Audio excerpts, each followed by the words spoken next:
was exactly 1 year into stand-up comedy before The Big Sick. Starting off was brutal. I bet a lot of you think you're funny, but standing on stage and creating humor out of nothing is a lot harder than quoting vines. Bombing is one of the most humbling experiences a person could have, and I think I'm better than you for having that experience. You can't really embarrass someone the same way after they know what bombing is like. I was trash at stand-up until like 10 months in, and then I was slightly less trash. I was never really good on stage, but I knew some tricks. I want to analyze this set I did at the Ice House. I still haven't performed since the cough cough, but this was one of the last times I was performing. For a new comic, it's a big deal to get a show like this because we're used to performing in vegan restaurants and in backyards in front of 3 other depressed drunk comics, but this was a set in front of an actual crowd. So I walk on stage and do the easiest trick ever to get a reaction.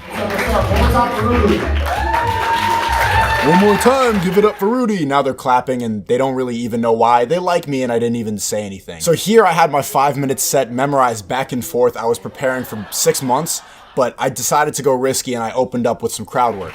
You guys look like 2 different versions of me. You've been getting shitted on all night for being millennials. You know what's funny? They're not even millennials, right? You're 21, 22. You're Gen Z. They're just trying to not die from climate change and antidepressants. Looking back, that was the funniest shit that I said all night, and it was something that I thought of while nervously sweating, waiting to get on stage. Because there was truth in it. The last comic kept shitting on millennials for going on iPhones and Pokemon Go, but he didn't it was pissing me off so much that he got the name of the generation wrong. You can watch the rest if you want. It's okay. It's alright. It doesn't have any substance, or as Patrice O'Neal would say, righteousness. Race jokes are easy because white people are like, ah, I know a black guy, and everyone else is like, ha, Asians do have squinty eyes. It's kind of hack. It reminds me of the King Batch vines from 2016 that set back race relations like 30 years. Happy Father's Day, Dad. Happy Father's Day, Dad. Yo, where's your dad? He'll be back soon.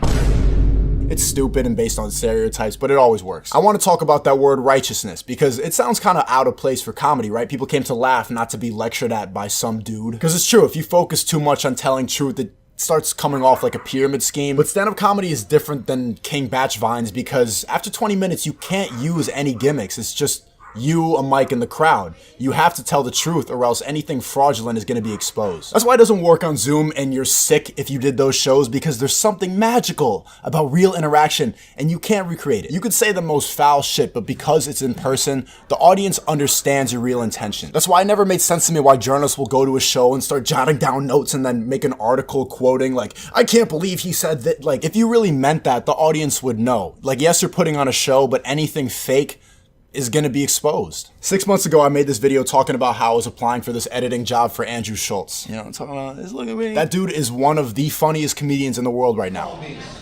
And you said pressure? What'd you say? I'm not sure. You're not sure.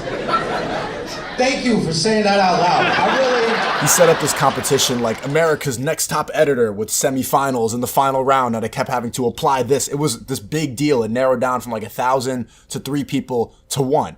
And I talked about how I really wanted to get this job in a previous video, and I never talked about how I actually did win the competition. It was a lot of work. I spent like 3-4 days editing these videos for free, submitting them, and he posted them online.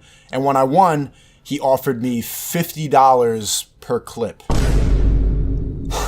And not even Andrew Schulz, his camera guy, told me that.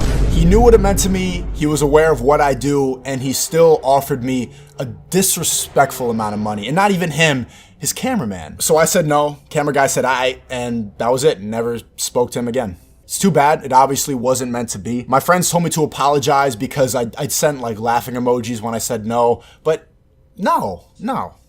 Some of my friends told me to ask for another offer, but the way he acted told me all I needed to know. And I just don't feel like simping for a guy just because he's funny and established. It's not worth it. Since then, I've been thinking a lot about what separates a guy like Andrew Schulz from the best of all time. The top 5 for me being Patrice O'Neal, Dave Chappelle, Louis C.K., Bill Burr, and George Carlin. He has the same ability as them. He can literally make people fall over in their chairs laughing. It's amazing to watch. But I couldn't figure out what was separating him from GOAT status, which might come. In stand-up years, he's still really young, but right now, he's arrogant. He knows he's funny, he thinks he's smart, and it comes off on stage. He doesn't try to get personal with his comedy, he doesn't try to talk about something that matters deeply to him. It's all just a show, which is what people paid for, but that's to me what separates good from great. There was this moment on the last Joe Rogan podcast where Joe really tries to get Dave Chappelle to co-sign Andrew Schulz because he knows how much it'll mean to him. Dave Chappelle just doesn't give the cosign, just doesn't do it. He tries and tries and tries, but it doesn't bite. He's just like, it's not for me. That's not for me. And it made me so, I was in the car like, oh my God, thank you, you fucking Waluigi looking cunt.